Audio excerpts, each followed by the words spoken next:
आज की जो स्टोरी है सास बिना ससुराल, इसके बारे में है। शेखर के साथ विवाहित बंधन में बंधने के बाद अर्चना मायके से रोते बिलखते विदा होकर ससुराल की देहरी पर खड़ी थी। कभी घूंघट की ओर से शेखर को देखती तो कभी दरवाजे के अंदर देखने की कोशिश कर रही थी। अंदर से कुछ आवाज़ों को सुनने के सिवा वो कुछ भी समझ नहीं पा रही थी। उसे ये पता था कि शेखर की मां नहीं, यानी वो सास बिना ससुराल में जाने वाली है। काफ़ी देर बाद भी कोई गृह प्रवेश नहीं किया और उसने शेखर की तरफ आशा भरी नज़रों से देखा, क्योंकि वो खुद भी काफ़ी थकान महसूस कर रही थी। शेखर ने शायद अर्चना की नज़रों की आशा पढ़ ली थी। वो अपनी छोटी बहन को बुलाकर लाया और उनके कान में कुछ कहा। थोड़ी देर में बहन कुछ औरतों के साथ लेकर आई और अर्चना का गृह प्रवेश करवाया। आगे भी कुछ रस्में हुई। इन सब के बीच अर्चना ये समझ गई थी सास बिना ससुराल का मतलब बवाल है।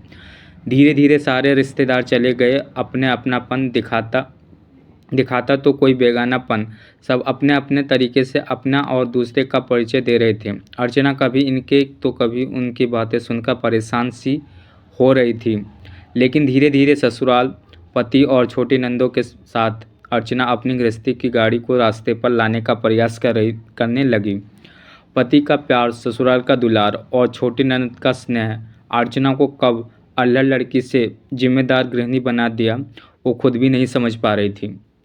पर इन सब चीज़ों के बीच उसके दिल में एक चीज़ की कसक रहा करती थी कि उसकी भी सास होती। शादी के समय सारी सहेलियां उसे काफ़ी किस्मत वाला मानती थी कि चलो ससुराल में सास की किचकिच नहीं रहेगी। पर सच्चाई तो यह है कि जिस घर में सास ना हो उस घर में आने वाले सारे लोग सास ही बनने की कोशिश करते हैं। अर्चना भी इस बात को समझती थी। तभी तो दिल ही दिल में फैसला कर चुकी थी कि वो अपने बेटी की शादी सास बिना ससुराल में नहीं करेगी। दोस्तों, कुछ रिश्ते नमक जैसे होते हैं। सास का भी रिश्ता कुछ इसी तरह होता है। ससुराल का हर सुख बिना सास के फीका ही स्वाद देता है। यह कहावत भी सही है कि सास गले की फांस होती है, जो निगली जाती है उगली नहीं जाती। पर इनका रिश्ता काफ़ी खास होता है।